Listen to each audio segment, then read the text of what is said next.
Gold trusted gold buyers మీరు తాకట్టు పెట్టిన బంగారాన్ని విడిపించి ఈ రోజు ఉన్న మార్కెట్ ధరకు కొనబడును.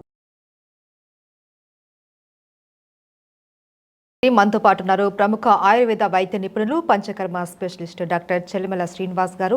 ఈరోజు వారితో మాట్లాడి గ్యాస్ట్రిక్కి సంబంధించి ఎలాంటి ట్రీట్మెంట్ అందుబాటులో ఉంది, ఈ మధ్య జీవన శైలిలో చాలా మార్పులు వచ్చాయి, ఆహారపు అలవాట్లలో కూడా చాలా మార్పులు వచ్చాయి, దీని ప్రభావం చిన్నపిల్లల నుంచి పెద్దవాళ్ళ వరకు కూడా చూపిస్తోంది. ముఖ్యంగా గ్యాస్ట్రిక్ సమస్యలతో తీవ్ర ఇబ్బందులు ఎదుర్కొంటున్నారు. మరి దీనికి సొల్యూషన్ ఎలా ఉంది ఆయన అడిగి తెలుసుకుందాం.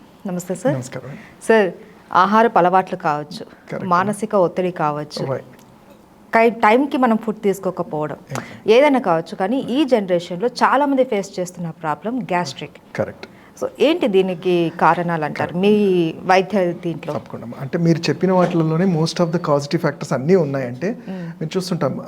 ఒక వేరే ప్రాబ్లమ్స్తో వచ్చిన 10 మంది పేషెంట్లు 9 మంది మాకు చెప్పేది అంటే వేరే వాటితో పాటు డాక్టర్ గారు నాకు గ్యాస్ట్రిక్ ఇబ్బంది ఉందండి, కడుపులో మంటలాగా ఉంటుంది, కొన్నిసార్లు మోషన్ ఫ్రీ అవ్వదు అని అంటే చాలా రకాల సిమ్టమ్స్ చెప్తుంటారు.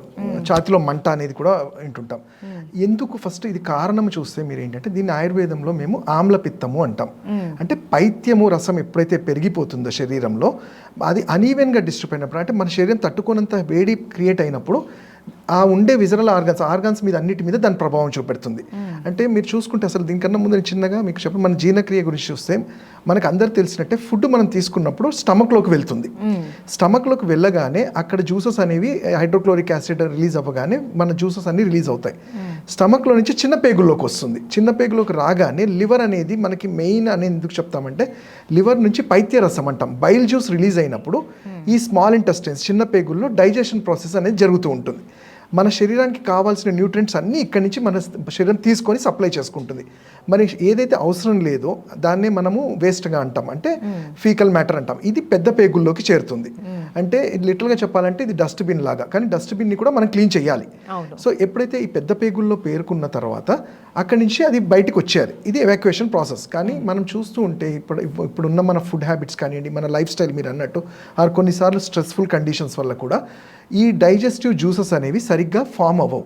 అది కారణం కూడా ఏంటంటే మనం చూస్తే మనం తీసుకునే ఫుడ్ లేట్ నైట్స్ అని కానివ్వండి, ఫాస్ట్ ఫుడ్ అని కానివ్వండి, అసాత్మ్య ఆహారం అంటాం. అంటే ప్రతి ఒక్కరికి మనకి డైజెస్ట్ అయ్యే ఫుడ్ మనకు తెలియకపోవచ్చు, కాకపోతే ఏవైతే మనకి హాని చేస్తాయో అవి ఈజీగా తెలిసిపోతాయి, తినగానే ఇబ్బందులు అట్లాంటివి మనం పదే తినడం వల్ల, అంటే ఎగ్జాంపుల్ మనము రిసెప్షన్స్ కానీ వెళ్ళినప్పుడు లేట్ నైట్స్ తింటుంటాం.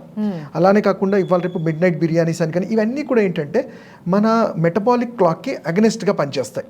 సో ఇవి తీసుకున్నప్పుడు నేను ఇంతకుముందు చెప్పినట్టు జీర్ణక్రియలో ఈ జ్యూసెస్ రిలీజ్ అవ్వడం లేట్ అవ్వడము, అలానే పెద్ద పేగుల్లో ఈ ఫీకల్ మ్యాటర్ హార్డ్గా అయిపోవడం అయినప్పుడు అది పాస్ అవ్వక గ్యాసెస్ అనేది ఎగదన్నుతుంటాయి. జనరల్గా రిగజిటేట్ అయినప్పుడు మనం తెలియకో యాంటాసిడ్స్ లాంటివి అంటే ఇంకా సప్రెస్ చేయడానికి తీసుకుంటాం అప్పటికి తగ్గేటట్టు. కానీ దీనివల్ల ఏంటంటే అన్ని ఆర్గన్స్ మీద ఆ ప్రభావం చూపెడుతుంది. సో దానికి మెయిన్గా మేము చెప్పే కారణము అండ్ దాన్ని కరెక్ట్ చేసేది కూడా ఏంటంటే టైమ్లీ ఫుడ్. మనం తీసుకునే ఫుడ్ ఎంత ఎర్లీగా నైట్ టైమ్స్ డిన్నర్ 6:30, 7:30 లోపల మనం ఫినిష్ చేసుకోగలిగితే 10 నుంచి మన లివర్ అనేది అబ్జార్ప్షన్ స్టార్ట్ చేస్తుంది. అంటే దాని ఫంక్షనాలిటీ అనేది ఫుడ్ని డైజెస్ట్ చేసుకోవడం మొదలు పెడుతుంది. మనం ఆ టైంలో అసలు ఫుడ్ అనేది యాడ్ చేయకూడదు మన శరీరానికి. సో ఇది ఒక కారణం అయితే, ఇంకోటి ఏంటి అంటే ఈ మన ఫుడ్ హ్యాబిట్సే కాకుండా కొన్ని బ్యాడ్ హ్యాబిట్స్ అంటాం, అంటే ఆల్కహాల్ లాంటిది కానీ, స్మోకింగ్ కానివ్వండి, ఆర్ అతిగా ఒకటే రకమైన food like high protein diet, non veg items కానివ్వండి, స్పైసీ ఫుడ్, ఎగ్జాక్ట్లీ. సో ఇలాంటివి అన్నిటి కారణాల వల్ల, అంటే మీరు చూసుకుంటే మళ్ళీ నేను సింపుల్ ఎగ్జాంపుల్, మనం ఏదన్నా పార్టీస్కి వెళ్ళినప్పుడు అక్కడ ఓపెన్ సలాడ్స్ ఉంటాయి. అంటే ఆల్రెడీ డస్ట్ పడ్డ వాటిని మనం తింటాం, సలాడ్స్ తింటే నాకు ఫుల్ అవుతుంది అని చెప్పేసి ఒక కాన్షియస్లో తింటాం. దెన్ బిర్యానీస్ తింటాము, అన్ని తిని లాస్ట్లో డెజర్ట్స్ అంటాం. సో అంటే ఇక్కడ మనము జస్ట్ ఊహించుకుంటే మన స్టమక్లో అన్నీ యాడ్ చేసి అండ్ ఎర్లీ మార్నింగ్ పోనీ లేసి ఎక్సర్సైజ్ లాంటివి చేస్తామంటే అలాంటి సందర్భాల్లోనే ఇంకా లేట్గా లేవడం స్టార్ట్ చేస్తాం. సో వీటి వల్ల ఏంటంటే మనకి కంప్లీట్గా ఈ జఠరాగ్ని అనేది దెబ్బతింటుంది. ఇది తినడం వల్ల మీకు మేము చూసే కేసెస్లు ఎలా ఉంటాయంటే మనకి ఇప్పుడు నాలిక దగ్గర తడి ఎలా ఉంటుందో పెద్ద పేగుల్లో కూడా మ్యూకస్ అనేది అలా ఉంటుంది. మనకి ఇక్కడ తడి ఆరిపోతే నాలుగు కట్ అయ్యి మాట్లాడడానికి కూడా ఇబ్బంది అవుతుంది. సో సిమిలర్గా మన పెద్ద పేగుల్లో కూడా ఇదే కండిషన్. సో ఇది అయినప్పుడు ఏంటంటే ఇది ఎలా దారితీస్తుంది అంటే ఇంకా అల్సర్స్గా ఫామ్ అవ్వడము, పుండ్లుగా ఫామ్ అవటము, గ్యాస్ట్రైటిస్ అంటాం, అంటే ఏది తిన్నా పుల్లటి తేన్పుల్లాగా బయటకు వచ్చేయటము, ఇది కారణాలుగా చూస్తాము. ఇవి ఇబ్బందులు కూడా చూస్తాం. ఇంకొన్ని కేసెస్లో పేషెంట్కి ఏంటంటే ఇది ఎగదనడం వల్ల ఛాతిలో బరువుగా అనిపించడము, పెయిన్గా అనిపించి చాలా భయపడిపోతాడు. అంటే ఇదేదో నాకు హార్ట్ ప్రాబ్లమా అని. సో దీనివల్ల ఏమవుతుందంటే దీన్నే యాంగ్జైటీ న్యూరోసిస్ అంటాం. ఈ యాంగ్జైటీ వల్ల హైడ్రోక్లోరిక్ యాసిడ్ ఇంకా ఎక్కువగా ప్రొడ్యూస్ అవుతుంటుంది. ఆ ఎక్కువ వల్ల ఈయన ఆలోచన పెరుగుతుంది. అంటే ఒక విషియస్ సైకిల్. పేషెంట్ చూడండి, డాక్టర్ దగ్గర తిరుగుతూనే ఉంటారు కానీ ఆ మెడిసిన్ ఈ మెడిసిన్ వాడుతుంటారు కానీ అది ట్రీట్మెంట్ జరగదు. ఎందుకంటే ఇక్కడ ఈ యాంగ్జైటీ న్యూరోసిస్ని కూడా మనము డీల్ చేయాల్సి ఉంటుంది. ఎందుకంటే ఇది మెదడులో ఆ కెమికల్స్ రిలీజ్ చేసేది ఈ భయం వల్ల ఉంటాయి. సో దీన్ని కౌన్సిలింగ్ కానీ దానికి ఆయుర్వేదంలో చాలా మంచిగా మీరు వినే ఉంటారు. బ్రాహ్మి, సరస్వతి అనే మెడిసిన్స్ సైడ్ ఎఫెక్ట్స్ ఏంటి వాటి ఇస్తే కూడా రెండు బ్యాలెన్స్ అవుతాయి. సో మెయిన్గా మేము చెప్పేది ఏంటంటే మన శరీర తత్వానికి తగ్గ ఫుడ్ని మనం ఎంచుకోవాలి. ఒకవేళ కాలేను అలా రోజు బాగా కాలినప్పుడు మనం ఫిజికల్ వ్యాయామం అన్నా మనం రెగ్యులర్గా చేయగలిగితే మెటబాలిజం అనేది కరెక్ట్గా ఉంటుంది. అయితే డాక్టర్ గారు, హార్ట్ స్ట్రోక్, బ్రెయిన్ స్ట్రోక్ లాగాని ఈ మధ్యకాలంలో గ్యాస్ స్ట్రోక్ కూడా వింటున్నాం. ఇది నిజమే అంటారా? గ్యాస్ స్ట్రోక్తో కూడా ప్రాణాలు కోల్పోయే అవకాశాలు ఉన్నాయా? చాలా వింటున్నాము, కేసెస్ కూడా చూస్తున్నాము. ఎందుకంటే గ్యాస్ స్ట్రోక్ అంటే చూడండి మీరు, కొన్ని సందర్భాల్లో చాలా సివియర్ పెయిన్ వస్తుంది. అంటే ఇంతకుముందు చెప్పినట్టే గ్యాసెస్ నిండిపోయాయి, ఆర్ కొన్ని ఈ పైత్యరసం బాగా పెరిగిపోయినప్పుడు మీరు గాల్ బ్లాడర్ స్టోన్స్ అని వింటాము. అలానే కిడ్నీలో కూడా ఈ పైత్యం అనేది పెరిగినప్పుడు ఆక్సిలేట్స్ అనేవి ఫామ్ అవుతాయి, డ్రైగా అయ్యి కిడ్నీ స్టోన్స్గా కూడా ఉంటాయి. సో ఇలాంటప్పుడు ఏంటంటే గ్యాసెస్ అన్ఈవెన్గా అయినప్పుడు సడన్గా స్ట్రోక్ లాగా అంటే చాలా పెయిన్ఫుల్గా ఉంటుంది. కానీ ప్రాణాలు విడిచేంత అంత సివియారిటీ ఉండకపోవచ్చు, కానీ పేషెంట్ని మాత్రం చాలా ఇబ్బందులు పెడుతుంది. మరైతే మనకు ఆయుర్వేదంలో ఈ గ్యాస్ట్రిక్కి సంబంధించి ఎలాంటి జాగ్రత్తలు తీసుకోవాలంటారు? ఆయుర్వేదంలో మేము దీన్ని ఇంతకుముందు చెప్పినట్టు ఆమ్లపిత్తము అని చెప్పామంటే ఇది పైత్యానికి సంబంధించిన వ్యాధి. సో పైత్యంకి ఏ ఫుడ్స్ వల్ల ఆ పైత్యం పెరుగుతుంది అనేది గుర్తించి వాళ్ళకి మేము సజెస్ట్ చేస్తాం. మన ప్రేక్షకులకి మేము జనరల్గా చెప్పేది అంటే మనకు తెలిసిన సిమ్టమ్ ఏంటి, గ్యాసెస్, కడుపు ఉబ్బరము, ఆర్ మంటలాగా ఉన్నప్పుడు తేన్పు. అలాంటి వాళ్ళకి అంటే మనకి సింపుల్గా దొరికే ధనియాలు అంటాం.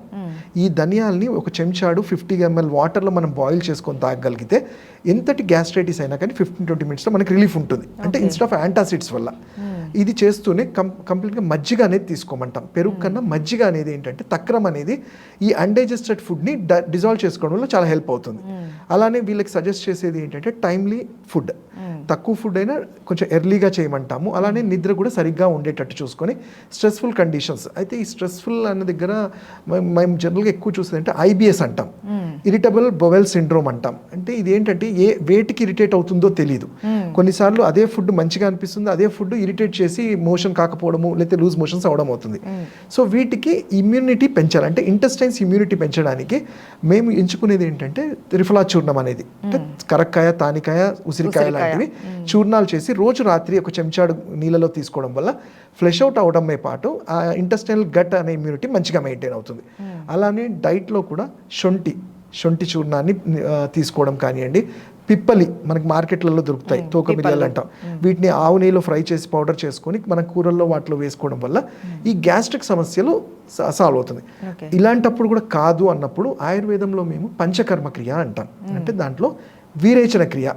వీరేచనం అంటే కొన్ని ఔషధాలు, మందుల్ని నెయ్యిలో కలిపి ఇచ్చి దాని ద్వారా కంప్లీట్గా ఇంటెస్టైన్స్ని క్లీన్ చేయటం అంటాం. అంటే అసలు మూల కారణాన్ని కనుక్కొని దాన్ని క్లీన్ చేయటం వల్ల మళ్ళీ బాడీకి అనేది ఇమ్యూనిటీ పెరుగుతుంది. సో చాలా ఉంటాయి, కాకపోతే ఆ పర్సన్కి డైట్ అనేది మాత్రం చాలా ఇంపార్టెంట్ ప్లే రోల్ చేస్తుంది. Right, thank you so much sir. చాలా క్లియర్గా మాకు తెలియజేశారు గ్యాస్ట్రిక్కి సంబంధించి ఎలాంటి ప్రాబ్లమ్స్ ఉన్నాయి, అలాగే ఎలాంటి ట్రీట్మెంట్ తీసుకోవాలి అన్నది. ధన్యవాదాలు. Thank you.